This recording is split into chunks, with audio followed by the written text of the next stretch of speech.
town that's burned. Who's there to write to anyway?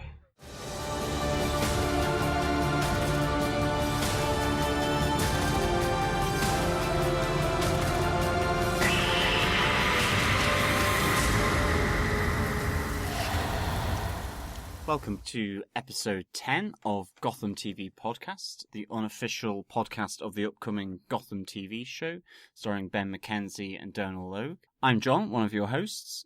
And I'm Derek, your other host. 10 episodes in already, and all we've gotten is the 3-minute trailer.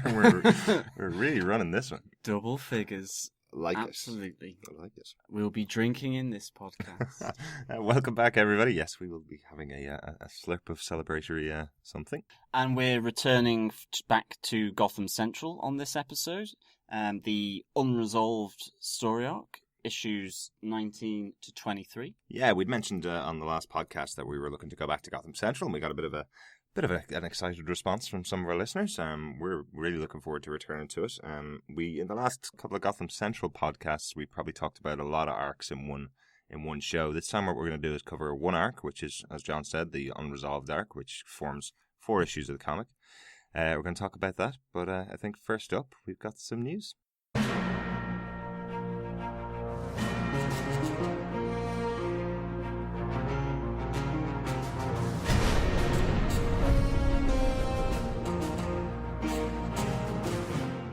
So in Gotham news this week, with the full production and filming now in swing for the rest of Gotham, now that it's been taken up, there's more casting news starting to eke out from the production. And so last week, Carol Kane was cast as Gertrude Cappelput, the mother of Oswald Cobblepot. Mm-hmm. Now that is a bit of a mouthful. It's just trying a tongue twister, that's all. Russian tongue twister. Carol Kane is going to be starring in a reoccurring role for Gotham. She's an Oscar-nominated actress for Hester Street in 1975, so I wasn't born just then. A little before my time, before my time. But she will make her debut in episode 2 of Gotham this autumn, and is involved in the filming at the moment in New York. She's been described now as being a proud mother with a faded beauty. I presume this is the character, not the actress, because I think any actress, if you called her a faded beauty, wouldn't be hugely happy. This is the character, this is the character, with then delusions of grandeur. Again, the character. Yeah, again, the character. And so I think this forms an interesting addition to the Gotham TV show. What do you think? Yeah, absolutely. It's we kind of thought that Oswald Cobblepot was out on his own and was kind of being led astray by Fish Mooney and by some of the other creepy gangsters in the village, or in the town of Gotham. Sorry, and now we're being told that he has a mother that we never knew about. That everybody has a mother, obviously, but that he has a mother who's waiting for him at home. You're going to see her in the second episode, and she'll be a recurring character. So she's going to be quite heavily involved in his storyline, I presume. I would say so, yeah. New, yeah. Hopefully she doesn't feed him like female penguins do to their children in the wild. Yeah, I don't think that'd be broadcast at 8 o'clock at night in the US. And it sounds like an interesting addition. Yeah. She certainly knows her acting chops. Yeah, so if you don't know Carol Kane, I suppose we should kind of give a little background. I wouldn't have recognised the name, I must admit, but she's very much a character actress that I've seen in many, many things. Particularly, I suppose, seen her in Scrooged, where she plays the crazy fairy who keeps punching Bill Murray in the nose, which I always loved. She was in Princess Bride, which is one of our perennial Christmas favourites, where she played Valerie, and that Valerie was the wife to Billy Crystal's Miracle Max, so they're the ones in the heavy prosthetics. Yeah. And so all of a sudden, some of the films start popping out when we kind of started looking into her, that they start popping out because it's films that we pretty much enjoy, go back to. So it's a good feeling for me anyway, at least. And one of the other aspects that we shouldn't forget is this will be the second performance that she's done alongside Oswald Cobblepot, or another Oswald Cobblepot, I should say. And she has performed alongside Danny DeVito in the TV series Taxi. Yeah. Now, it's not something I watched, but she has done, and so this is her second Cobblepot. Yeah, I know. There we go. It's kind of cool to have acted beside both of the Penguins over the years. That's really cool.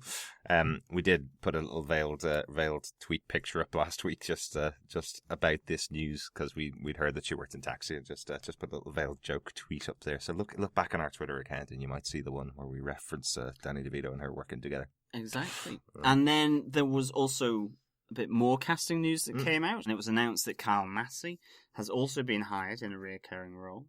Massey is going to play a neglected/orphaned kid called Mackie, who lives on the streets of Gotham. He could be involved with the young Selena Kyle on the streets, if he's orphaned, if he's almost a street rat.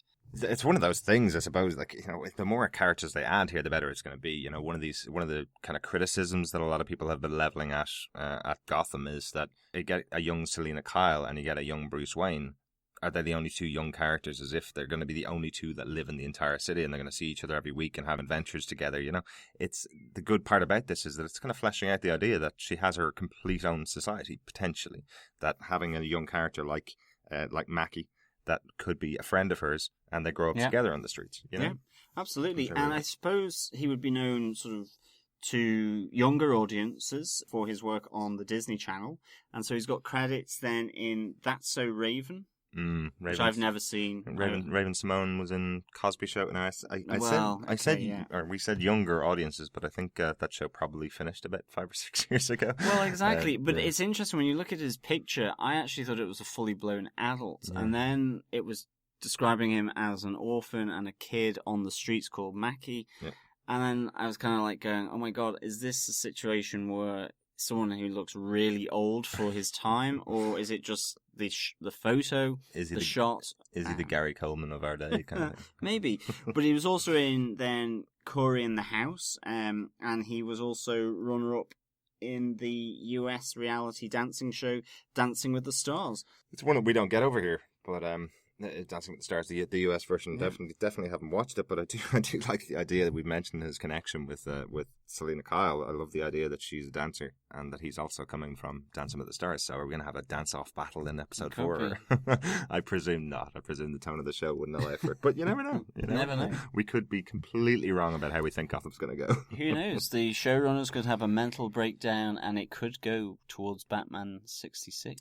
Maybe. Or it could go like Buffy went with a musical episode, which was probably the most well-received episode they ever had in their 7-season run. Yeah. So you never know. I'm not too sure they could get away with it there on Gotham. Maybe not. Certainly not how it's getting pitched. But... yeah, maybe not season 1, but you never know. So I suppose in the other big news for Warner Brothers and for Warner Brothers TV and DC Entertainment, some news came out about Comic-Con, which is being held in San Diego. Held every year in San Diego towards the end of July. Quite big news, I think, for us and for any fans that are going to it. Lucky you. The biggest news, I suppose, that's come out essentially is that Warner Brothers Television and DC Entertainment will host a full night dedicated to their TV programming coming up in the fall. It'll be on Saturday the 26th of July. 3 hours of events dedicated to their 4 big shows, which is Arrow, obviously, Gotham, The Flash, and also Constantine. Yeah. It's going to be hosted by Stephen Amell, who stars as Oliver Queen on Arrow. And it's going to be 8 to 11 p.m. on the Saturday of the 26th of July, as you said. Mm-hmm. So it's the full premiere of Gotham. There's the complete pilot screening of the Arrow spin-off, The Flash. There's going to be some exclusive footage of episode 1 of Constantine, along then with some more exclusive footage of season 3 of Arrow. Yeah. So it's really cool if you're going. Plus a panel as well. There's going to be many of the different cast and producers and directors from these shows on this panel. Yeah. I wanted to specifically read out the press release on some of this because just in case anybody gets too excited about it. So definitely Stephen Amell is going to be emceeing for the night, was the exact phrase that was used. He's going to be doing the lead-ins essentially for each of them. He's going to be introducing people coming on board, but specific press release. So we know for definite the Gotham pilot's going to be shown. We know for definite the Flash pilot in full is going to be shown. And then it's exclusive footage of Constantine and season 3 of Arrow. What they've said for the appearances of cast and crew, they've said for Gotham, they'll have the full pilot followed by an appearance by cast and producers. The wording's very specific. The Flash, they make a bit of a bad joke, so not my joke.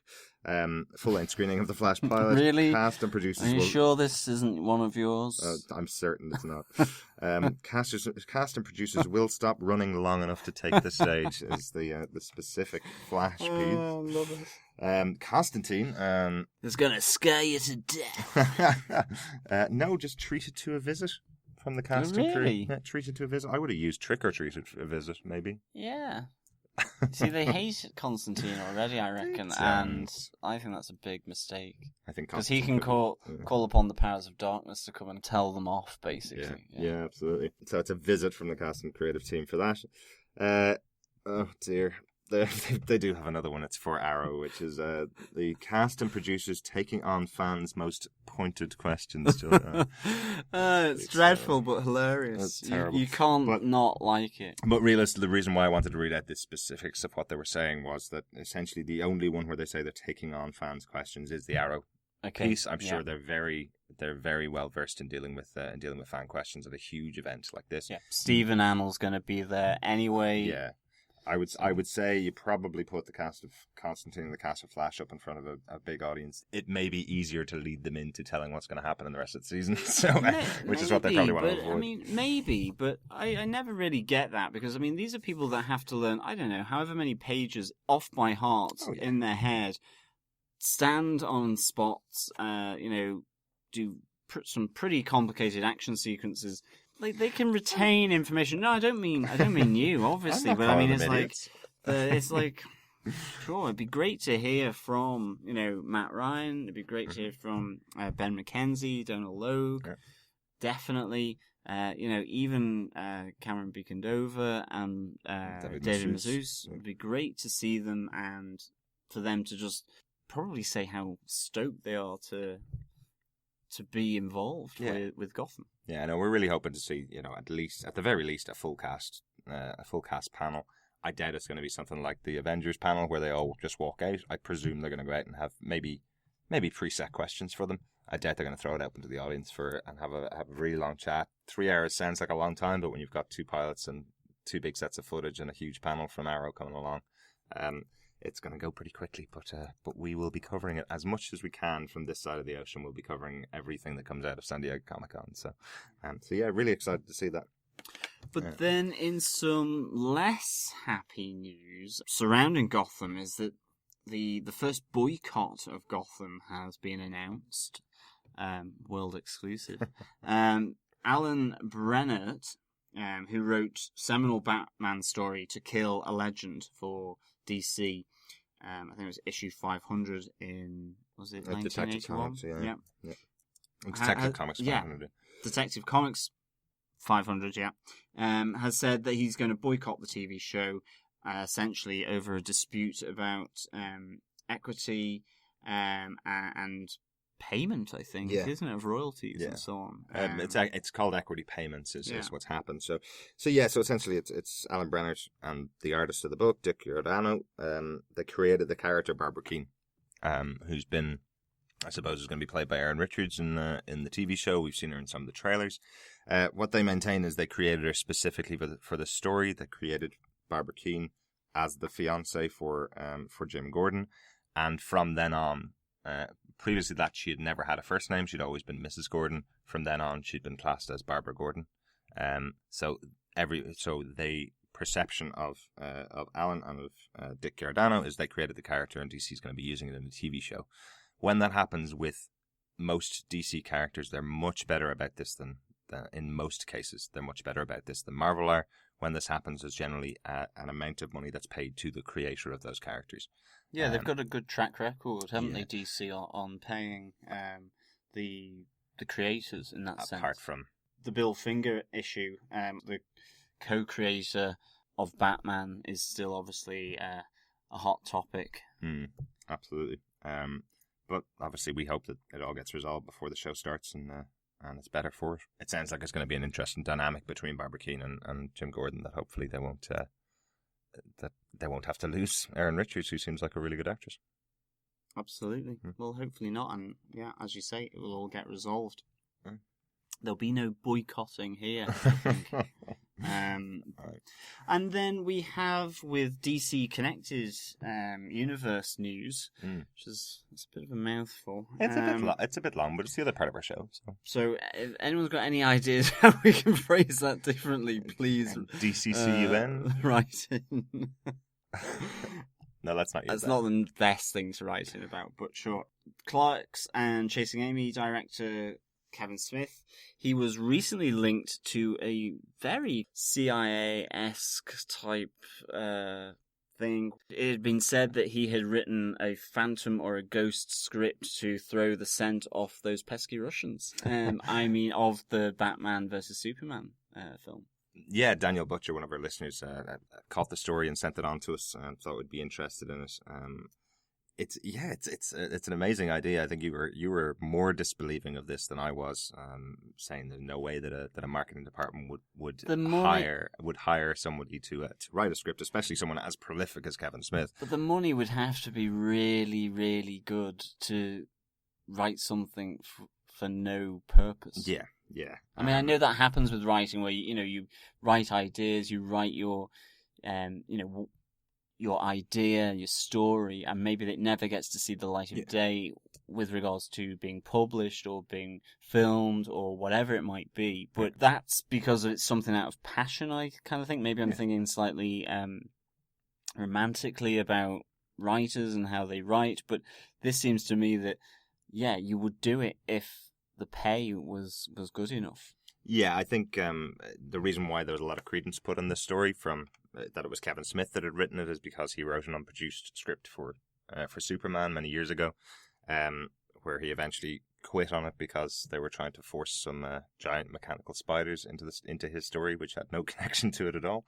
Yeah, but he was hired to do a script. But that's exactly it. So what they were saying was that they had hired him, told him that to write the script, and then said, actually, we're not going to produce a script. We're going to use this as the decoy script so the fans don't catch on to what the real story is. So all this leaked draft was going to be deliberately put out there over the course of a year or so. Anyway, so that was the story. Kevin Smith took to Twitter this week to say, click here, go to my blog, and I'll tell you whether I wrote that script or not. You might as well take the opportunity to use it to actually promote some projects. What he said is that he's done 5 completed scripts last year. Along with all the podcasts he does, along with all the live shows he's done, along with filming a movie that's going to be coming out this year called Tusk, there is no possible way he would have had an opportunity to write the script. As John says, if he did write a script, he'd be very hopeful that it was actually going to be used to make a film out of, rather than being used as a decoy script. Yeah. Certainly as such a big Batman writer and fan. Absolutely. And just quickly, speaking of Kevin Smith, we went to see his podcast, his live podcast last week at Vicar Street in Dublin, and it was brilliant. So funny, really funny. It was an hour and a half on the button, pretty much. Yep. But it was a great hour and a half. Really good fun. Yeah, not something you want to bring your kids to, but definitely good fun. So recommend that if you see Kevin Smith is coming to town in your area to do his live podcast. With Ralph Garman. Yeah, with Ralph Garman, then definitely maybe consider attending. It's really good fun. Yeah, well worth it, but as I say, don't bring the kids along. I think that's it for the news for this week. We've got some feedback, I suppose, to go through next. Gothamites came out in full force today. Yeah, so we received some feedback from one of our Twitter followers, Elizabeth. And she was basically saying how she really enjoying the Gotham Central when she first read it, and was really pleased to hear that, we were about halfway through the series, approximately, around issue 20, and that we were kind of really looking forward to going back to Gotham Central after the Dark Knight Rises podcast, the final one of the Christopher Nolan Batman series. And she was saying that it was one of her best comics that she had really seen. She kind of made the point that, both Ed Brubaker and Greg Rucka, Michael Lark as well, had to really fight to produce and write this story and these collections of different stories when they were writing and drawing. And they were standing up and defending it, essentially until they got a whole load of different awards. And Elizabeth says, they stood up and defended it until the world caught up and all the awards came in. And we know that this series won an Eisner Award for Half a Life, which is one of the excellent story arcs within this series. And that this idea that, it really touches on some very deep and real situations that occur in Gotham. And actually, even though the presence of the Batman isn't there in the story, it's very informative about the Batman in Gotham, and particularly about how the police, the detectives, view him. And so, she was really looking forward to hearing the Gotham Central podcast that we're doing now, that we've done previously, and she made some really important points, I thought, that was really nice, because it is a very different type of comic book series about Gotham, about Batman, than you would normally think of. Normally you would want Batman, you would want his sidekick, whether it's Nightwing, whether it's Robin, or the Batman family. You want the big villain. I mean, you want Joker, obviously. Yeah. I get that. But it adds another slant, but it also informs a different side of Batman than you would normally get. And to me, I think, so far anyway, it's very much informed a different side of comic books. It's stuff that I love reading. I like a lot of independent comic books. I love a lot of Marvel, love a lot of DC as well, but I love a lot of independent comic books because they do the kind of things that Gotham Central particularly is doing. You'd wonder what poor sales is for DC and why they were considering cancelling at the time, and why it was considered a bit of a failure at the time. And I wonder if that's something that, if an independent had been producing it, as essentially a cop series with some fantastical elements to it, you wonder whether that would have been considered quite a large success for an independent. What would DC sales need to be at the time to consider it quite a big book? And I think within this canon, or within the publishing, it's seen as a bit of a classic. I think the sort of the tale around it being created by those main players, and then it winning sort of a number of awards for some of the really hard-hitting story arcs, that it's considered that sort of the adversity of producing this in a medium that potentially wants to have the, it's the big superhero, or it's the big character Batman fighting the big supervillain. And this is a bit more nuanced than that, in many respects. It's very much more personal, I think, and nuanced, this comic book. And it's more personal for characters that you would only have touched upon in a normal Batman comic series to some extent. Absolutely. I'm not saying they totally ignore them in those, and certainly not some of the more recent ones, but it is, obviously, the spotlight is on Batman, the Batman family, Alfred, and then the adversary that he's up against, the supervillain.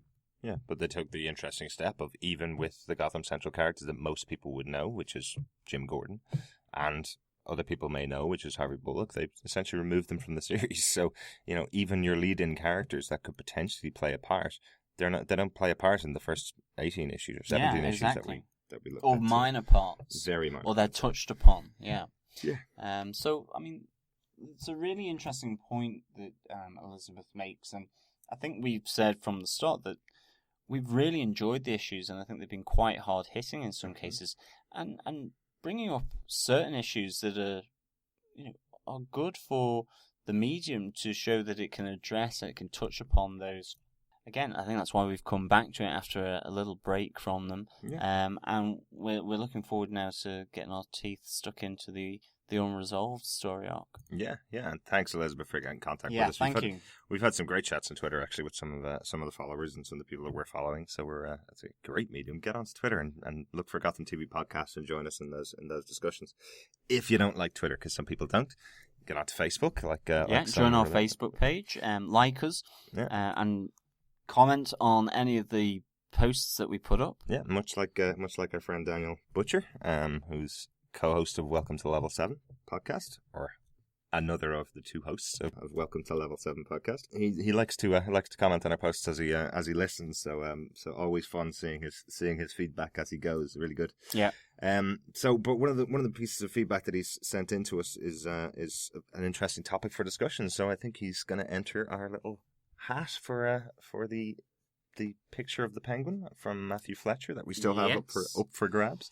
And Daniel is finally now in the hat for this. Yeah, after huge amounts of comments, I'm sure he may have been in the hat previously. We'll have to just look at the hat and see what's in there because we have been writing them down. We've been writing names down and putting them in an actual hat. Yeah. So yeah, we'll have to look. I think he might be in there twice, which won't be particularly fair on any of the others. We will have a look. We said they'll enter once, so we'll have a look and make sure. But he's definitely in the hat from this.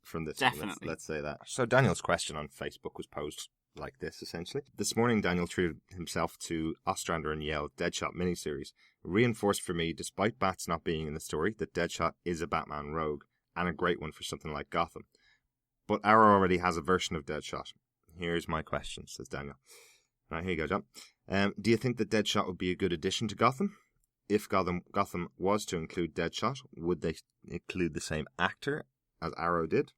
And do you think it's even possible to include Deadshot since they're on different networks? So, okay, yeah, no, that's a really good question. Absolutely. I kind of want to take them in reverse a bit. Okay, so firstly, do you think it's even possible to include Deadshot since they're on different networks? I would say yes. I think... Expand. Yeah. So, one of the main things that, unlike Marvel, which, because of circumstances, sold a number of its different properties to different organizations, whether it be Sony Entertainment, whether it be to Fox and so on, DC essentially got bought up by Warner Brothers at some point in its history. I don't know quite when. They form part part of the Warner Brother group. And so essentially Warner Brothers has control over all its properties pretty much. I think even down to sort of offshoots of DC like Vertigo. So DC's in a slightly different position in that I think they could quite easily say, well, okay, yeah, Deadshot appeared in Arrow. We don't see any reason why he can't travel to Gotham City in the same universe and appear in Gotham. In the same way that with Flash and Arrow, you have Starling City and you have Central City, and you have seen those two guys moving between those different cities. So it's perfectly possible. It's a different contract. He's known as an assassin, as a sniper. It could be that it's a different contract. But the big thing is that Starling City and Central City are definitely in the same universe. They're both in the same channel. They both have the same actors going back and forth. Gotham is on a different channel. You're right, though. That doesn't make a difference to the Warner Brothers Television and DC Entertainment elements of the show. They're produced and sold to Fox. At San Diego Comic-Con, you're going to see all this cast sitting on the same tables beside each other potentially, or back behind stage. They're all going to be talking to each other and sitting with each other. No reason why you can't do crossovers. The one thing I will say, though, and might address the question, no spoilers for Arrow because we haven't finished it season 2 yet. No spoilers for it, but if the arc that happens in Arrow affects the character, it's most likely that they're not going to use the same actor. So, for example, and again, I don't know how the arc finishes, but for example, if he loses a leg on Arrow as that actor, or loses an arm, will he turn up on Gotham with exactly the same character as he did on Arrow? I think that's unlikely. But like Ironside. Maybe. Like Ironside, yeah. He'll turn up in a wheelchair on Gotham. But do you know what I mean? I think that's the other question. So will they retain the character and characteristics from Arrow and bring it over to Gotham? I don't know about that. I think they potentially have to be careful how they treat the character across all their properties. And in fairness, again, in some cases you could actually argue that DC haven't treated their properties in the best way or in the most appropriate way, arguably, depending on your perspective. Previously, I kind of, in my head, I'm thinking of Green Lantern film, for example, where anything was thrown at that film and, in a sense, a bit to the detriment of the character of the Green Lantern. Now, okay, you might get rehabilitated in this whole sort of movie list that came out from Nikki Fink that we talked about in the last week. Yeah, but I think DC has been used to allowing its characters much more freedom within their universe to appear on different mediums. I don't see why they wouldn't appear on different networks. I think as well that they might not use the same actor there. Yeah. I think that's probably the way they go. He probably used the same character. I think DC probably understands they haven't built that fan base up on their TV and movie properties. They haven't built it up yet that everybody's watching every single element of all their TV shows and all their movies, and they're going to complain that a character's been used differently in different places. So, for example, they've already had Smallville, an 8-season TV show, and Superman Returns, starring 2 different actors as Clark Kent at exactly the same time, and nobody batted an eyelid. So that's the way they seem to be approaching things generally, but they may change that in future. Maybe, but I think, again, it's bringing it to that Marvel and DC question and comparing them and saying that one is doing it better than another, which is maybe not necessarily true. I mean, I think the point, say, for example, with what's happened over Ant-Man, with Edgar Wright having spent, the last 5 to 8 years writing a script, is that it has to fit that universe. So those one-offs or whatever, or maybe quirky things, or going down a different tack or a different tone. I mean, can you imagine if DC were locked into the Joel Schumacher version of Batman, that they had to do it that way from there on in? I mean, of course, that makes no sense. Marvel have done it from a umbrella sort of overview, but they're doing it with, obviously, slightly different perspective and a different set of class than the Joel Schumacher films were created. Yeah. But my point is that I think DC hasn't necessarily got that route or that rule in place. Maybe that's going to increasingly happen, but I don't see why they wouldn't. And then I think to answer the final question, I think it would be really good for Gotham to have a version of Deadshot. In some way, it could be Deathstroke or something like that. That idea of an assassin on the rampage of this city, sort of descending into chaos that's spiraling out of control of the authorities and the police, and that it's essentially, in some ways, a gang war, and you've hired an assassin and a sniper. Having a contract killer in the city is always going to be interesting. We saw how interesting it was when they had a character like that in Gotham Central. Having a sniper in there. Really good. It's just one other point that Daniel goes on to make. He says Katana has just been announced for Arrow for season 3, which is another character in the Batman Rogues Gallery. He kind of thinks of her as being a Batman side of the fence rather than a Gotham Arrow family member. Sorry, a Green Arrow family member, not a Gotham Arrow family member, obviously. So, could Arrow's tendency as a TV show to throw everything DC against the wall, so to take every single character within DC of a certain type, could it hurt Gotham and other DC properties? Now, this is the other side of the coin, in a sense. Yeah. What Daniel's saying here. And yes, it could hurt Gotham. I mean, there was the talk that Harley Quinn was going to appear, or there was Harley Quinn within Arrow. In a sense, there's no need for her to be there. They can use other characters. That's not to say that she can't be, but maybe in the scheme of things, she would be best placed in a city or a franchise like Gotham, because of the huge association there with the Joker.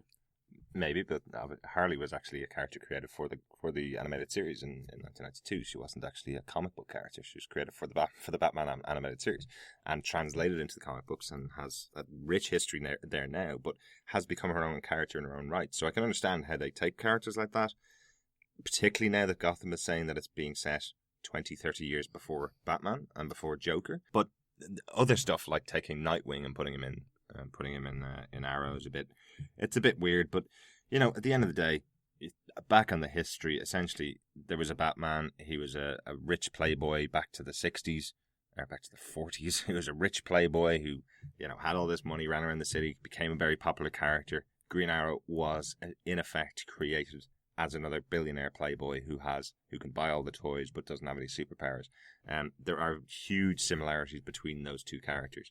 If you want a Batman TV show right now, go watch Arrow. It's a really good Batman TV show. Absolutely. I love the character of Arrow, don't get me wrong. I love Oliver Queen. I love the interplay between all the characters. I'm really enjoying the show now.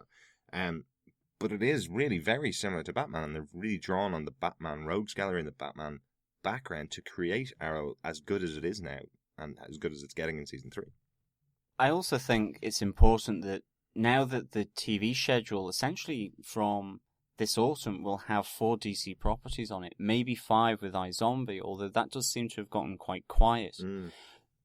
The thing is, for the last 2 seasons worth of TV, it was Arrow and it was Arrow alone, and they obviously brought in Grant Gustin into season 2 of Arrow, and there was maybe a bit more freedom as to what they could do. I think the schedule on TV with DC properties is obviously now getting congested. Isn't the right word. My point is that there's more of them. Definitely. And so they've now got to maybe just be a bit more strategic about who they introduce and what they start doing. And in that sense, I think I would agree with what Daniel is saying, which is that there is the potential to hurt other properties that DC will have on TV. And that includes The Flash, and that includes potentially Constantine and Gotham, depending on what characters they choose to do. And I do think, in the same way, I think it can hurt Arrow as well, because Arrow may not have the same characters to draw upon that exactly. It did in the past. It works both ways. I suppose, in my head, the way I look at it is probably that the shows are quite different shows.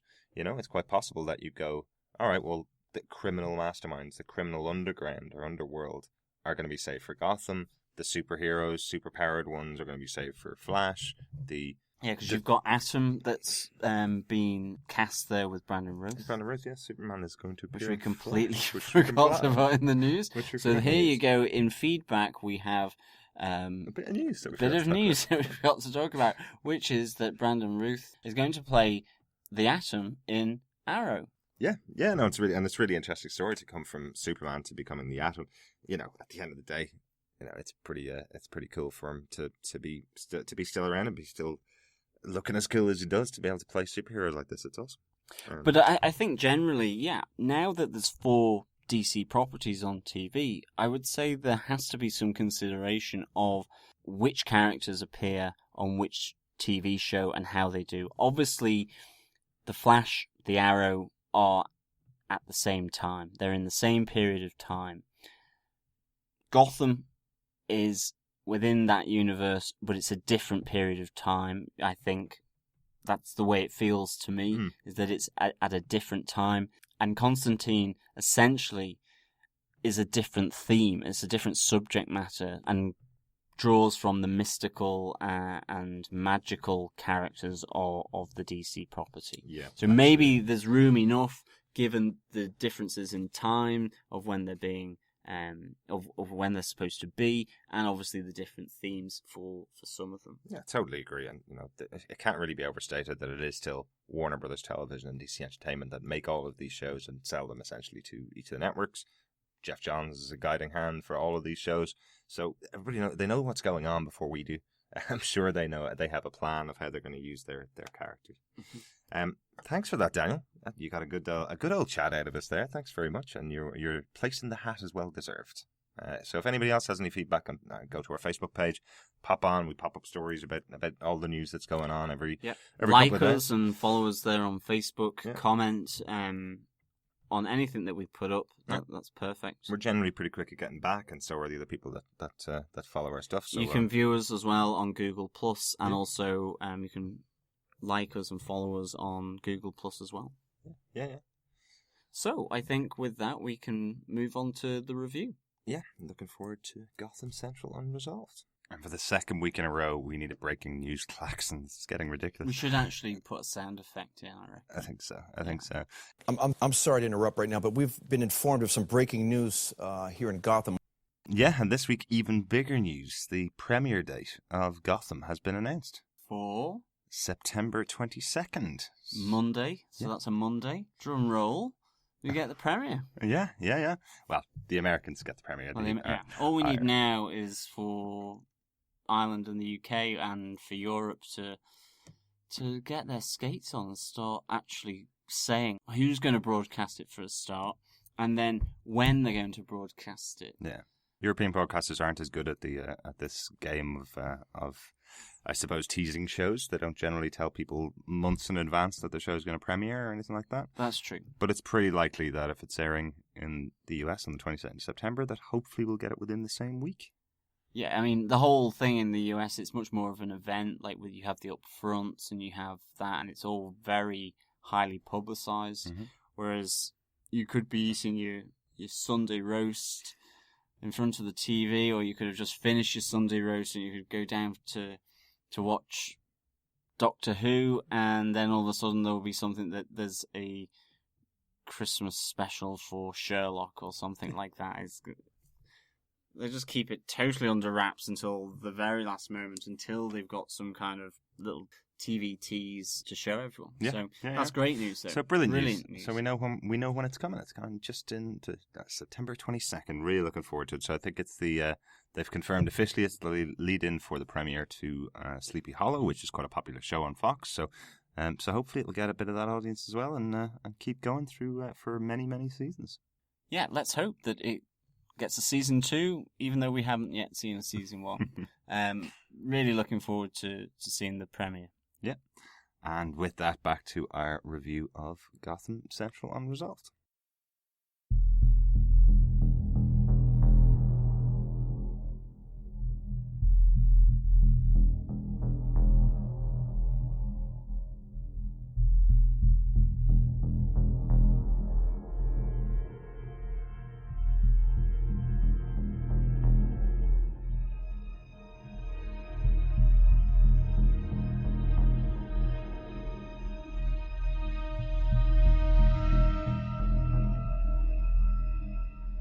Okay, so welcome back to Gotham Central.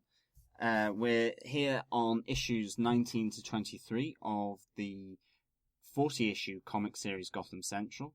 The particular story arc is Unresolved, and the story is by Ed Brubaker, and the art is by Michael Lark and Stefano Guiardino. As a brief synopsis of this story arc, issues 19 to 23, the fallout from Soft Targets, the issue with the Joker, still looms heavy over the members of the GCPD, and in particular the members of the Major Crimes Unit, the MCU, especially for Romy Chandler and Marcus Driver. However, after a hostage situation where an old cold case involving the brutal attack on the Gotham High School baseball team is re-examined, it brings old colleagues and acquaintances back together, and with them their grudges, issues, rivalries, and big reputations. It also draws a dangerous criminal from down in the rabbit hole of Arkham Asylum and his unexpected accomplice into the proceedings that ultimately leads to the answers surrounding the old cold case and the Hawks baseball team bombing. I like what you did there. From here on in, as usual, there will be spoilers. We'll be talking through Gotham Central, all the characters, all the arc. So, right here, if you haven't read this arc of Gotham Central, go get it. It's spoilers. It's really good. But yeah, that's the overall synopsis of where we are. So we start out with Detective Marcus Driver and Josie McDonald, who are now partnered up in this story arc. They haven't been partnered up before. No, they haven't. Essentially, Marcus Driver's previous partner right back in the day was killed by Dr. Freeze. This is going back to issue 1 now. Issue 1, yeah. He was involved briefly with Romy Chandler, but she was partnered up with a detective, Nate Patton. That's right. And essentially what's happened is that both these two detectives, both Chandler and Driver, have both lost partners, and both of them, in essence, blame the Batman here. They both have that commonality, and this forms kind of a small part of the storyline, which is that part of the storyline that, again, it feeds from the previous events in the other comics, in particular the soft targets with the Joker, where essentially Nate Patton was blown up, but Angie Molina, who was a reporter who was being held hostage by the Joker in this department store that was threatened with being blown up, was saved by the Batman, but Detective Nate Patton wasn't. Yeah. And so for Romy Chandler, this is something she cannot make head nor tail of, why he died and she survived. And for Driver, there's an empathy there because, again, his partner died from one of these freaks who he blames on coming out there, and that's Dr. Freeze. He blames for their presence on the streets. A bit like the idea from the Christopher Nolan films that, you put on a bat suit, you heighten what comes next from the criminal side of things. Absolutely. In that case, it was the Joker. In this case, for Marcus Driver's personal situation, it was Dr. Freeze. And so both of them have seen, Mr. Freeze. Keep giving him a PhD. That's because he works in a lab. And, I mean... It's because he's a doctor of water, which you love. Yeah, well, exactly. Okay. And ice. So, yeah, I keep calling him Dr. Freeze. I mean Mr. Freeze. No. He was a doctor. He worked in a laboratory, I think. True. So I always have that in my head. But so they both have this empathy, and essentially then Marcus Driver now gets teamed up with Josie McDonald there in this situation. Yeah, and as you say, this plays off a lot of the previous issues. It's very much, you can't just jump in and grab, an arc of Gotham Central by everything we've read so far. It's very much every arc. There's an arc there, which is a collection of a couple of issues, but the previous issues do play a huge part into the characters and their setups, essentially. And what we're seeing now in the comics is they're starting to do it previously on Gotham Central to catch everybody up. It's something that they do at the start of each arc, catch everybody up to where we are, and talk about where all these characters have come from and where their motivations have come from and what's driving them. But essentially, yeah, we have Marcus Driver paired up with Josie McDonald. The last we saw of her, she was paired up with Crispus Allen. Yeah. Crispus was treating her pretty poorly while Rena Montoya was off on sick leave. After the events of Half-Life. Mm-hmm. So what we find is we're thrown into a hostage situation at a burger joint. Driver is specifically requested to attend, whilst his old partner is still obviously in recovery and grieving for the death of her lover, essentially, Nate Patton, after soft targets. Him and Josie McDonald go there to deal with this hostage situation. And Driver essentially knows the person that's taken all these people hostage. It's a guy called Kenny Booker, and he's a friend of his brother's. He's not seen him in 10 years or so, he thinks, but actually it transpires that Kenny had seen him around New Year's and Christmas when soft targets was going on, but Driver has essentially ignored him. Yeah. And in a sense, this is Kenny trying to bring Driver out, and that's why he's requested for him. Yeah, I love this little idea here, essentially that Kenny has spent years trying to tell anybody that would listen to him that the voices in his head made him do it. And essentially he drags Marcus Driver into this hostage situation just to tell him one final time before he ends his own life. It was the voices in my head that made me do it. I didn't kill these people. Which sounds crazy to Marcus until they start to investigate. Yeah, he's coming across as really crazy. Shut this man off it that's in my head. He won't stop. The little man made me do it.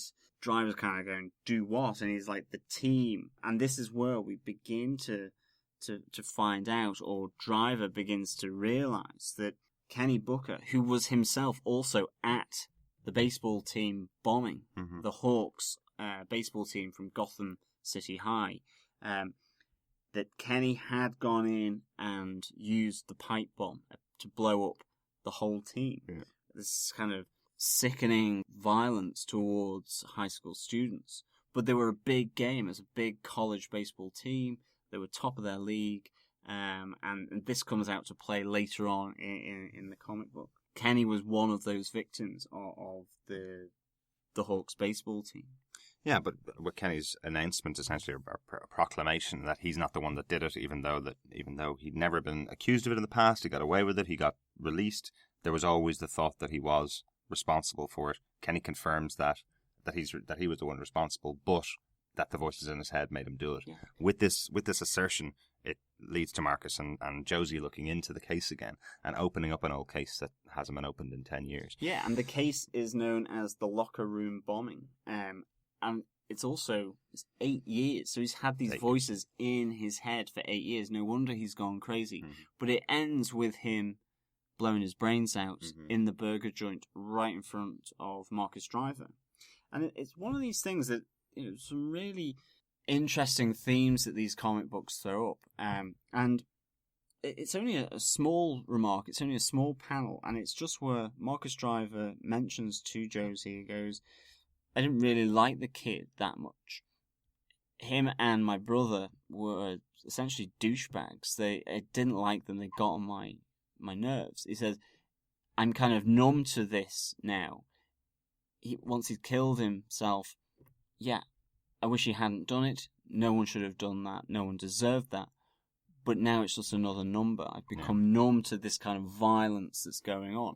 And it's really interesting that they bring that out. I think one of the other things then that we see, which is really important for Romy Chandler's sort of brief storyline, is that you see when the locker room bombing is being discussed again in the news because of this hostage situation, that the reporter that was held hostage by the Joker in Soft Targets, Angie Molina, she's on a media whirlwind tour. She's an ex-reporter now. She's written a book, and this book is called Jingle Hell. And dreadful, but really, you look at some of the details of these panels. It's really, cheesy but funny title. Absolutely. Jingle Hell by ex-reporter Angie Molina, and this is another aspect that is kind of cut to and runs through these 4 issues, is this growing resentment of Romy Chandler to Angie Molina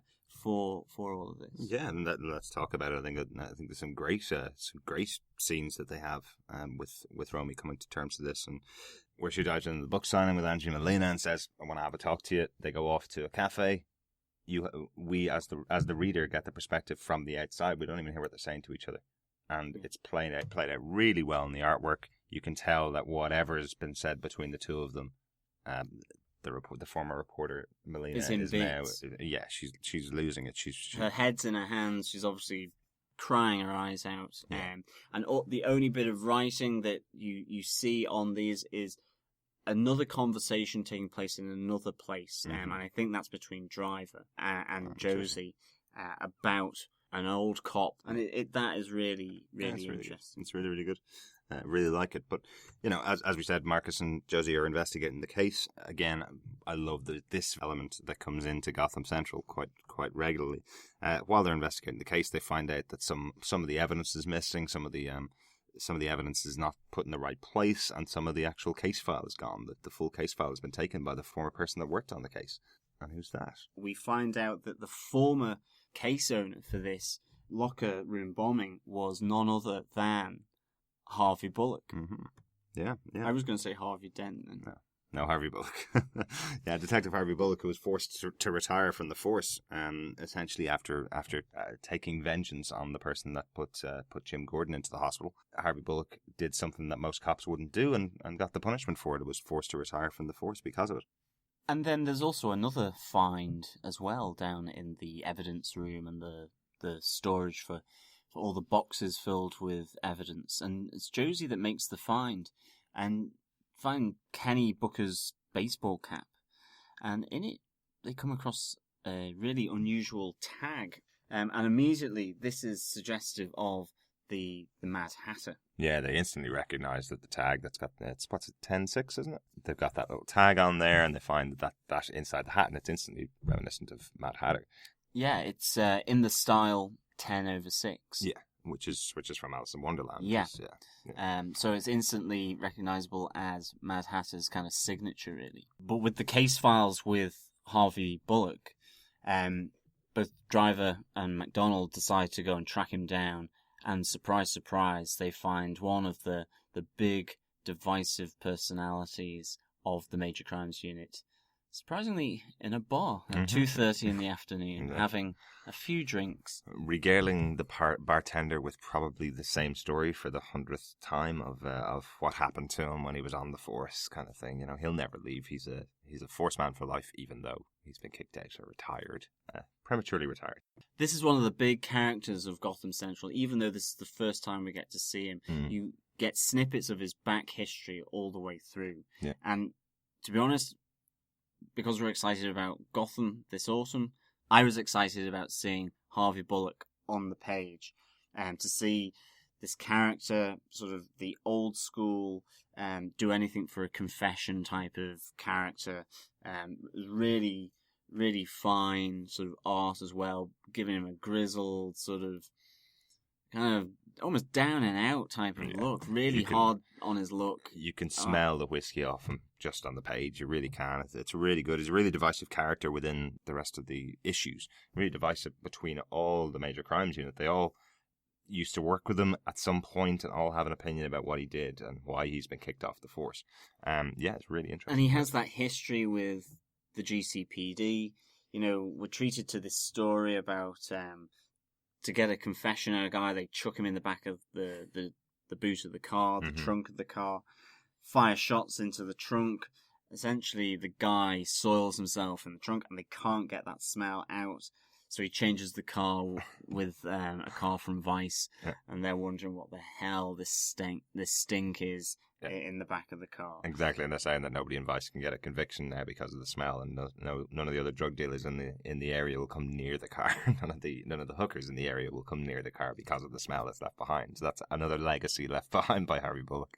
Great little story. Yeah, and it's kind of one of those things that you start to get to the feel for Harvey Bullock, this idea that he's a by any means possible kind of guy. The methods justify the means in all cases, even though to other detectives that's not going to be the case as well. And so you get this real important character trait that he is a divisive person. He divides other people in their opinion of him. Whether he has done the right thing, even though the end result may be what everyone was working towards. And that comes back then to obviously the Jim Gordon tale that you mentioned before, being shot, but essentially getting justice for Jim Gordon by having ultimately the other person caught by the mob and killed, rightly or wrongly, but he becomes a divisive figure. And maybe part of the reason why he's let go. Yeah, that's absolutely the reason he's been retired from the force. I do like the idea that he has that it's 8 years gone by since this particular unresolved case happened, but he still says this is my case. This is the case that I didn't resolve. I was the officer in charge at the time. There's no way you're taking this away from me, he says to Marcus. This is mine. This is totally something that I'm still going to work on. If you have new evidence, you bring it to me as if I'm still the officer in charge. And this plays out across the whole of these 4 story arcs. That it's his case. In a sense, he's a bit like with Kenny Booker. It's driven him crazy. With Kenny, it was the voices in the head. For Harvey Dent, he kind of says he had to break it to the parents. He was one of the first people in. He saw the scene. He saw the chaos, the gore of the bombing. And it haunts him, and it haunts him even more that he never caught the person responsible for it. And that has eaten at him to the point where you could argue he's in a bar at 2:30 p.m. Exactly. It's a little late, don't you think? I think he should be in there about 11 o'clock, just as it opens. Maybe. There's still a bit of hope for him. But despite wanting to keep the case himself and keep working on it himself, he essentially gives them some help. He gives them back the case file and lets them look through it and shares the 2 leads they had at the time. Yeah, the 2 kind of big theories that he was kind of checking out, investigating. And first one essentially involved gambling rackets. This team was incredibly successful. I suppose you could argue it's kind of on a similar level to maybe college football. Yeah, it's like high school baseball, isn't it? Yeah. So it's really essentially big crowds, big stakes, and that there were Gotham gambling rackets involved, and that two guys from the actual team. I think it was the shortstop and the pitcher. I don't know if I've got that right, but making sort of big financial deposits into their savings. There's a lot riding on the game, and of course, it is Gotham. Mm-hmm. Now, everybody, even the local high school baseball team, is corrupt. Yeah, like, I mean, Josie seems suspicious of this. That it seems a bit like overkill for a loss in gambling. But is it? We know that the Colombian goalkeeper, 20 years ago was it, or 10 years ago, after he let a penalty in one of the World Cups, he got killed. I mean, I know it's slightly higher stakes, but not that it justifies it, because, but yeah, people get very wound up over sport and losing large amounts of money when they bet and gamble on it. So that was one of his first theories, was this sort of gambling racket in Gotham. So lost loads of money and decided to extract a revenge by killing them all. Mm-hmm. The second theory was these computer guys from the school, these geeks who liked computer games, coding, and all this kind of thing, that they were getting tortured by a member of the team at the funerals of the dead baseball team. Mm-hmm. They were laughing, pointing. They had sort of sought to extract some kind of revenge. The idea of the revenge of the nerds, essentially, on the jocks, and this is kind of how it's sort of put by Harvey Bullock. But he kind of goes that for him was never more than a suspicion. For him, the main theory that he had credence in was the gambling racket. And Driver and Josie then share their evidence of the Mad Hatter's tag with Harvey Bullock, and they start to then think, well, maybe this fits with some of Bullock's theories, and that maybe they can then start and begin to investigate this. There is that awkward moment that they see where maybe there's a third theory that they're not being let into, that, this case is so personal to him that there are things that he's holding back. So suddenly they're thrown onto this path. Marcus finally understands what the voices in Kenny's head that he'd been talking about for these past 8 years mean, that it was the Mad Hatter that was controlling him at the time. Mad Hatter's just holed up in Arkham Asylum as a prisoner in there, or as an inmate, I guess. Marcus Driver and Josie McDonald obviously head over there because this is it's a new lead in the investigation to the locker room bombing. They head over to interview Jervis Tetch, the Mad Hatter. And we kind of get to tease out some of the characteristics of Jervis, this idea that really he's almost childlike, and that's probably coming from the Mad Hatter of Alice in Wonderland. He relates more to children, he's more that childlike personality, and he dislikes authority figures. The doctor at Arkham Asylum goes, but he's a genius. He isn't mentally challenged. This doesn't make him mentally challenged. Yeah. He is a genius. I love the comment from Marcus Driver where he says, is he going to talk in rhyme to me because I don't really understand rhymes all the time? And he goes, no, that would make him insane. He's not insane. He's not completely crazy. Yeah. He is a genius. If he talks in rhyme, that's a defense mechanism that he uses. And he also says, if he does start to talk in rhyme, you've lost him, you're in trouble. Get out. Yeah, and in a way, to me, this whole piece with Tetch is kind of reminiscent of how those kind of characters are handled by Christopher Nolan in his films.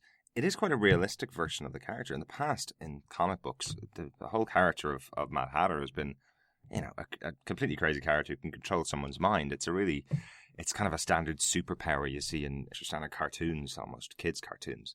But this idea that this guy can get inside your mind and tell you what he wants you to do and control you for the rest of your life, essentially, is what happens to Kenny. That's a really fascinating way of twisting it, and turns Tetch from a cartoon villain into almost a Hannibal Lecter type of character. Yeah, it has that feel of being with some guy who is ultimately a genius, but you just don't relate to, you can't understand.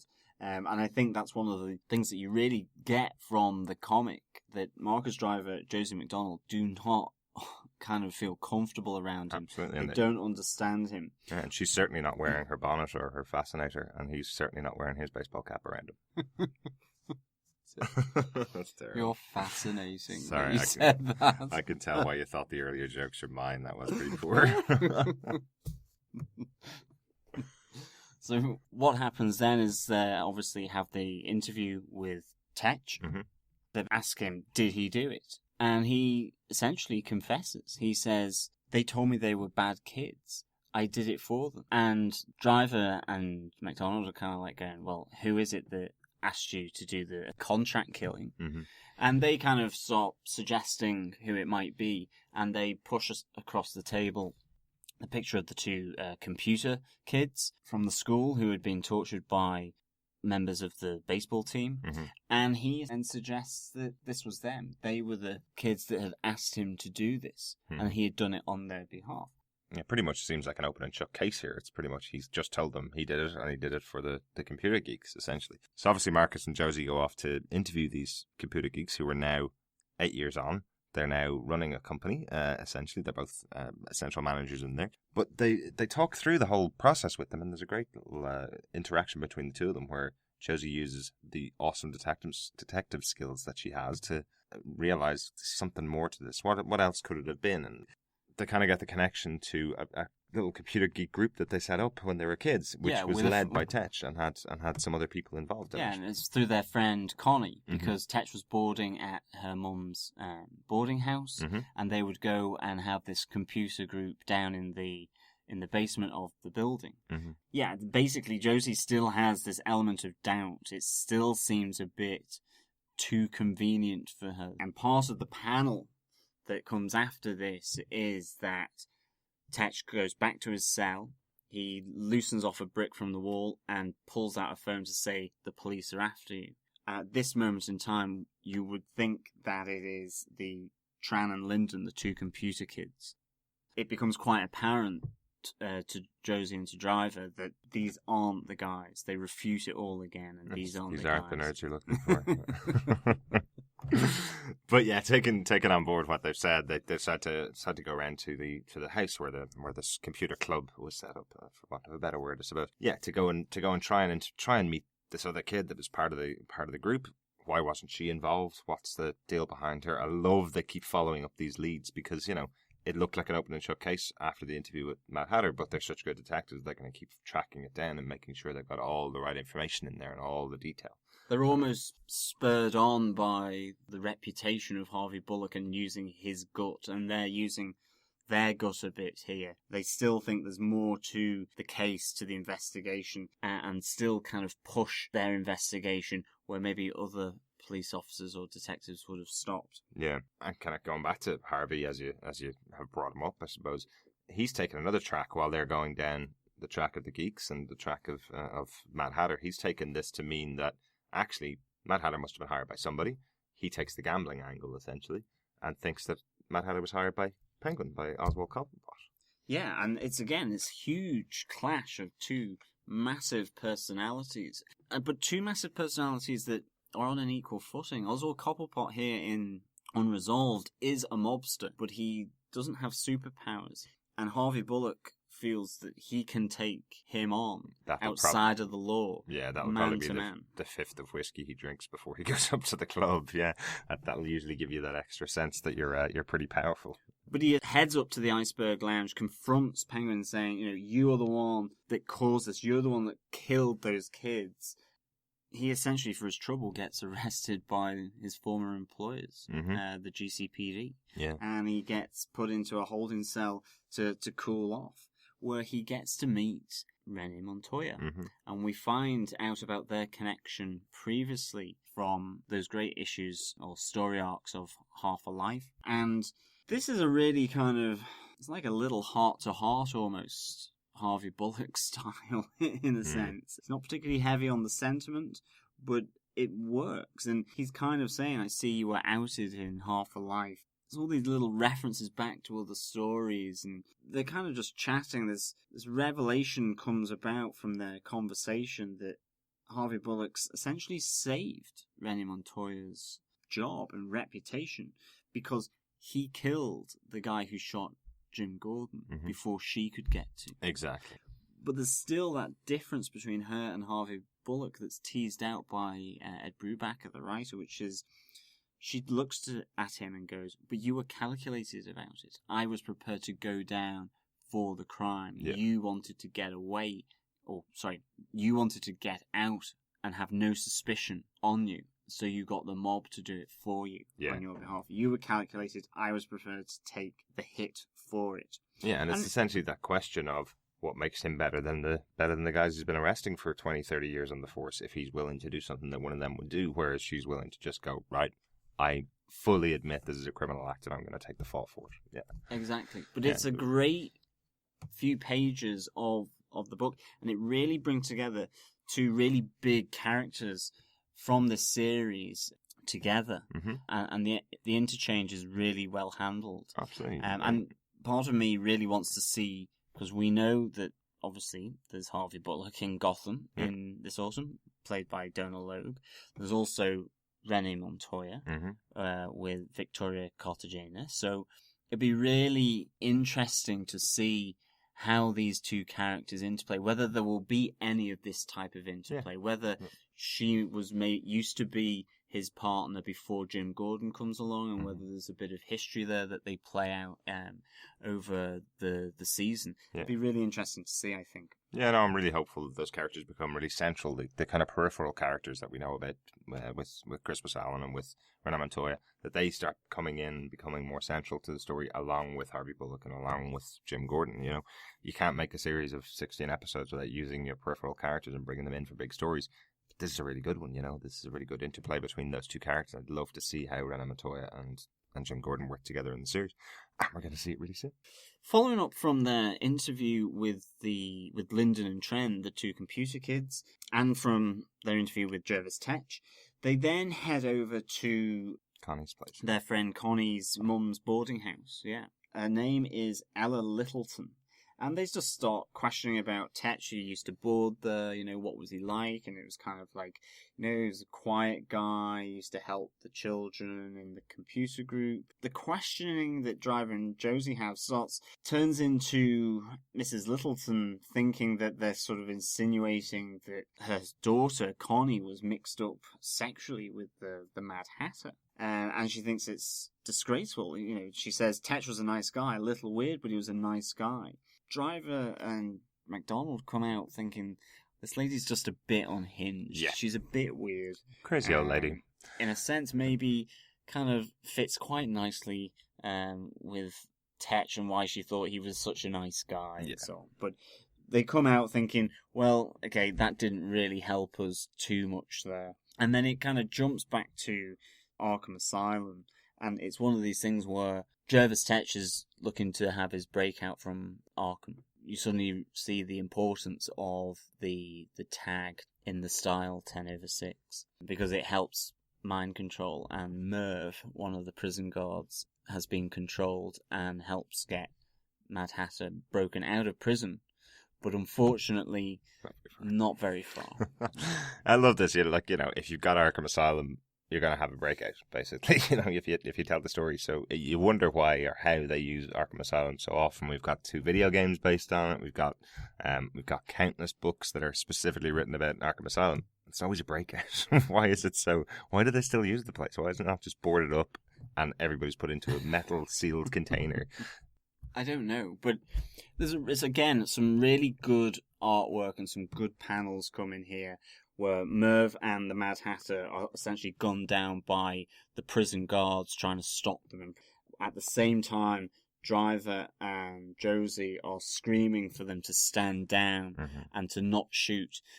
It's like blam, blam, blam, and the Mad Hatter is shot, but he's still breathing. Unfortunately, poor Merv wasn't quite so lucky. Of course, he's not a supervillain in Gotham, so he doesn't get to survive getting shot. But they realise that Tetch isn't wearing his special mind-controlling hat, essentially, when he's taken his top out. hat, yeah. Yeah, when he's taken out by the cops, and this is the only way that he would have been able to control Merv, so they've suddenly realised somebody else is involved, but have no idea who it is.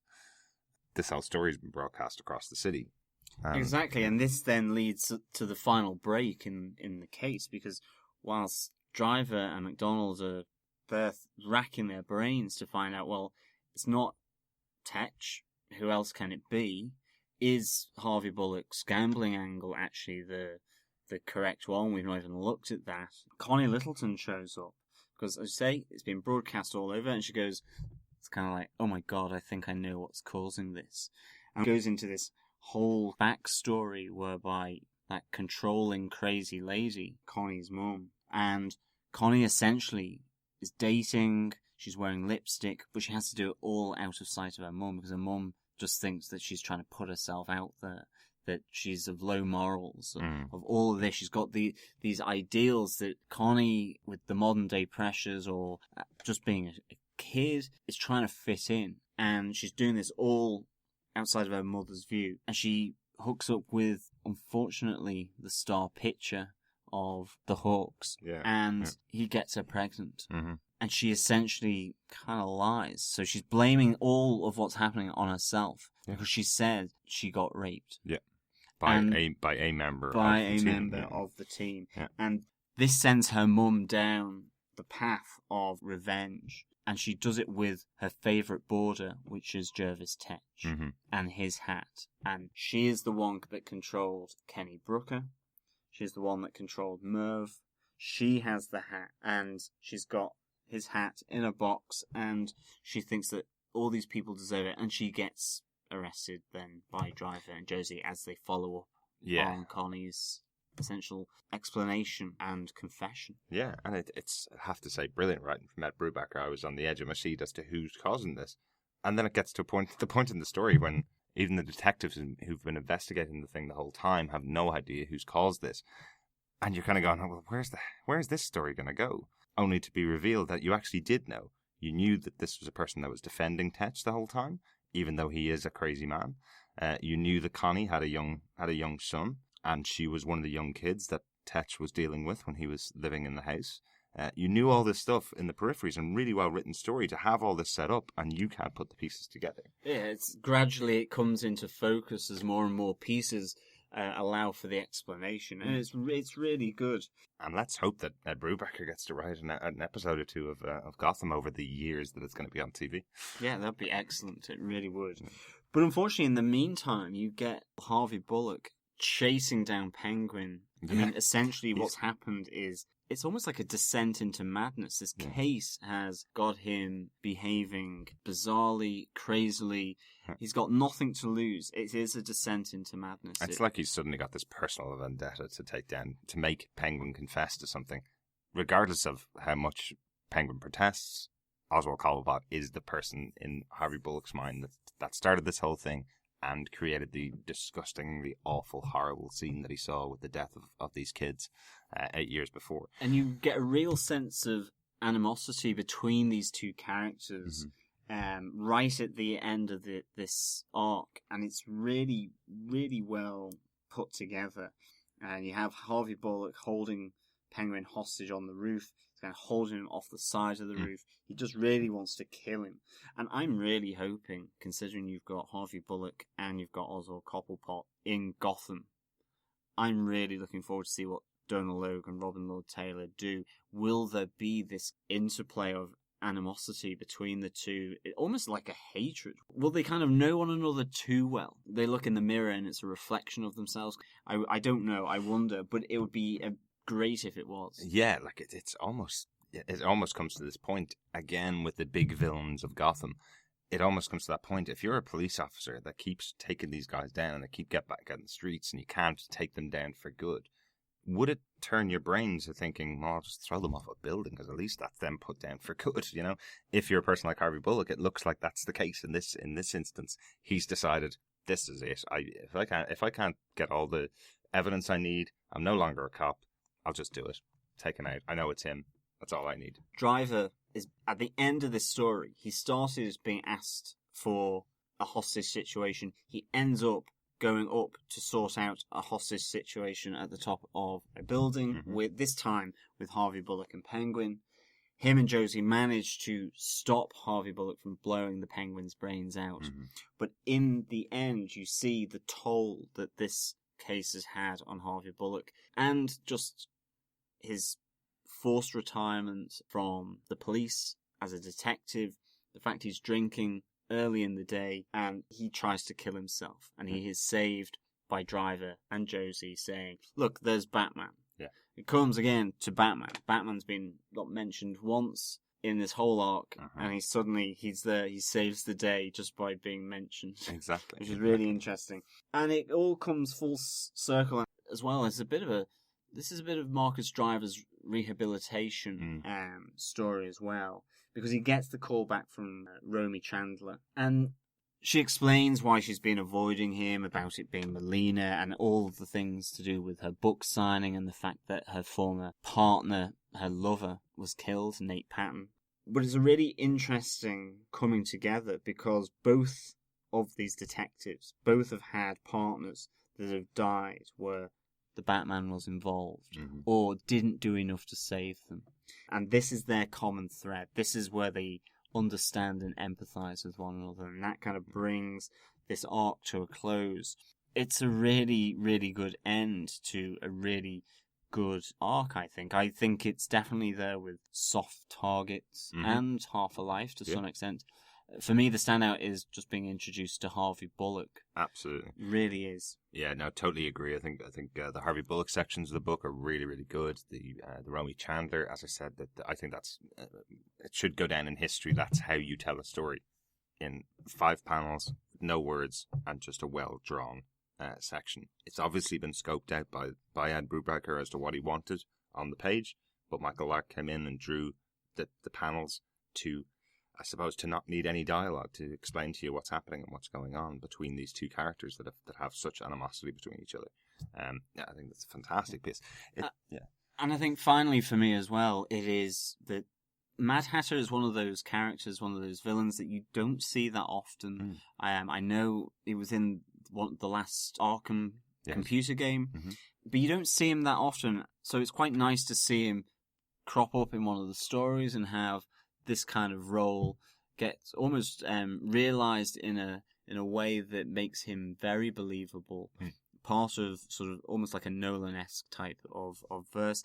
And I think it's something that you had said as well, which is really interesting, is that he potentially could be involved in Gotham without needing any kind of backstory. He could be there as a villain, a criminal operating in Gotham as a standalone almost. It could be really an interesting villain to use. Yeah, absolutely. And again, you don't have to reference him as the Mad Hatter. It's a bit of a hokey name, it's a cartoony kind of name.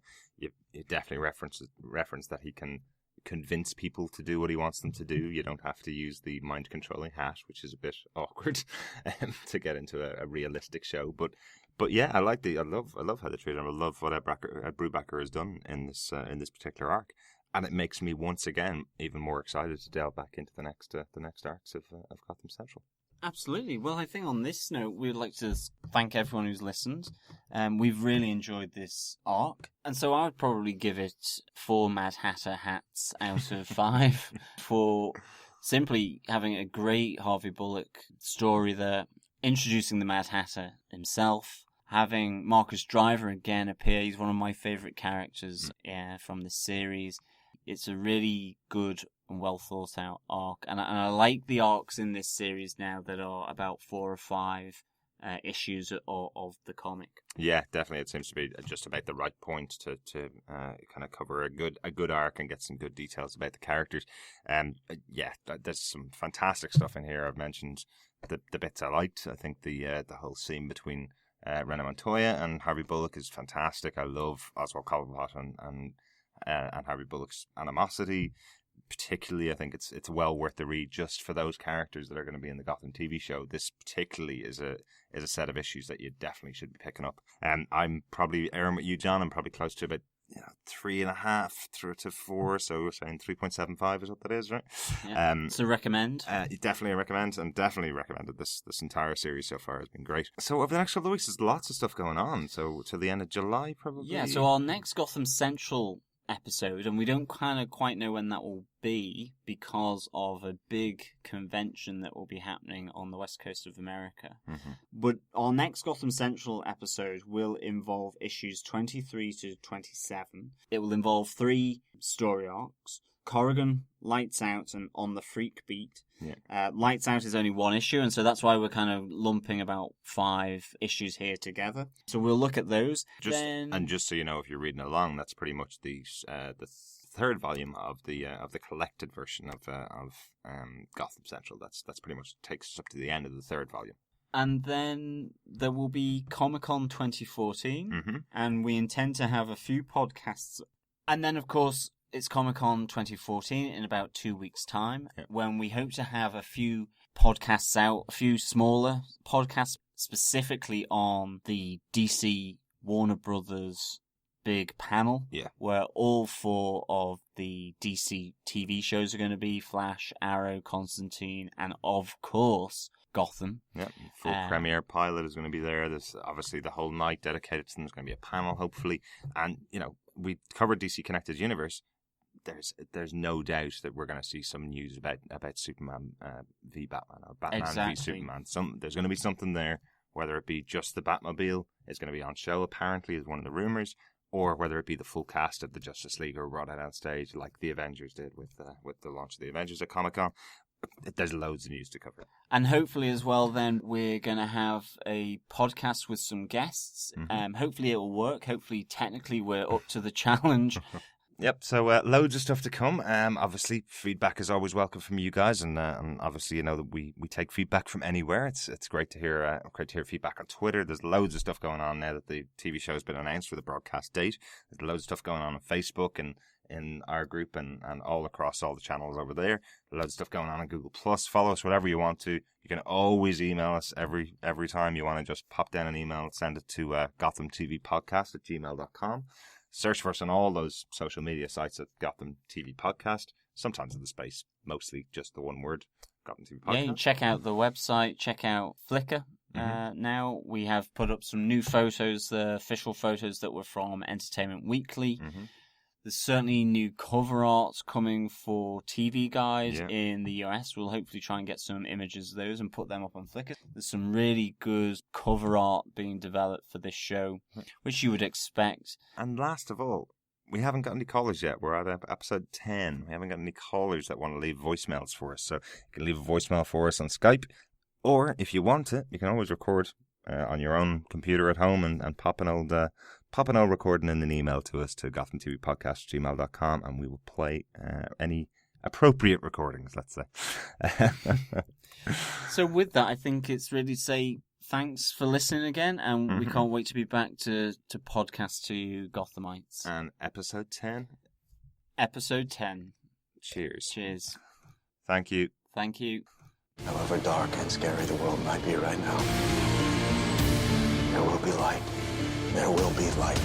Brooks.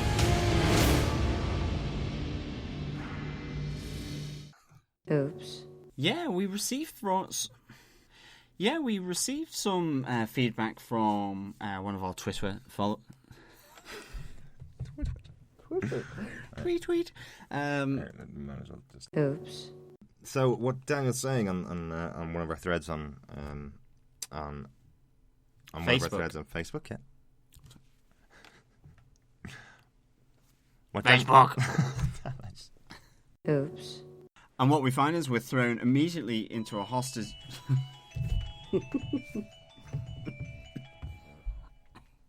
Oops. But despite wanting to keep the case to himself and keep working on it himself. It's the case of whiskey, isn't it? No, the case of vodka. Oops. Formerly Superman, formerly working for DC Warner Brothers, is going to return for the DC Warner Brothers and obviously CW network with regards to the Atom in Flash. He's going to be playing that. Yeah, it's quite interesting, isn't it? In Arrow. No, it's in Flash. Is going to play the Atom in Arrow. Is going to play the Atom in Flash. Is going to play the Arrow. We really should have changed this news story. Oops.